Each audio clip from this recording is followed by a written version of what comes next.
আপনারা দেখছেন বাংলা কল, আপনাদের সঙ্গে আমি জাহিদুল ইসলাম। 35টি মুসলিম জনজাতিকে জাতীয় তালিকা থেকে সরিয়ে দেওয়া হয়েছে। তারা আর তেমন কোনো সুবিধা ভোগ করতে পারবে না, কিন্তু কিভাবে বা কোন প্রক্রিয়ার মধ্য দিয়ে তাদের সরিয়ে দেওয়া হয়েছে এই প্রশ্ন এখনো অধরা।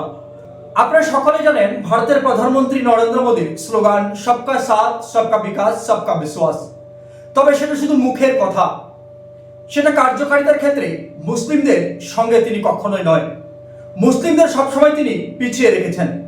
এটাই কিন্তু আবারও প্রমাণিত হলো, কারণ 35টি জনজাতি জাতীয় তালিকা থেকে বাদ পড়েছে।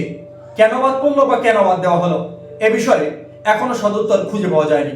চলুন বিস্তারিত থাকছে প্রতিবেদনে। 35টি মুসলিম জনজাতিকে জাতীয় তালিকা থেকে সরিয়ে দেওয়া হয়েছে, কিন্তু প্রশ্ন হচ্ছে কিভাবে এবং কোন প্রক্রিয়ার মাধ্যমে তাদের তালিকা থেকে বাদ দেওয়া হলো সেটাই এখনো অজানা। মোদী সরকার সবকা সাথ সবকা বিকাশ প্রচারের জন্য হাজার হাজার কোটি টাকা খরচ করেছে, অথচ বাস্তবে তারা মুসলমানদের প্রতিনিধিত্ব শেষ করে দেওয়ার ষড়যন্ত্রে লিপ্ত।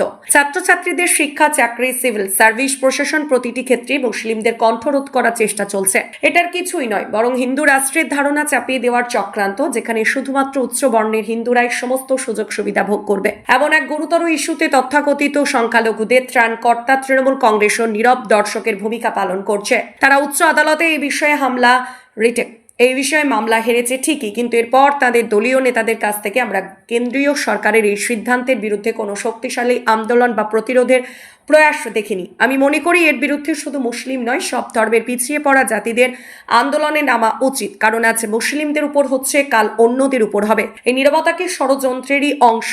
সংখ্যালঘুদের স্বার্থ রক্ষার নামে যারা ভোট চায়, তারা কি সত্যি সংখ্যালঘুদের পাশে আছে? এই প্রশ্নের উত্তর মানুষই দেবে।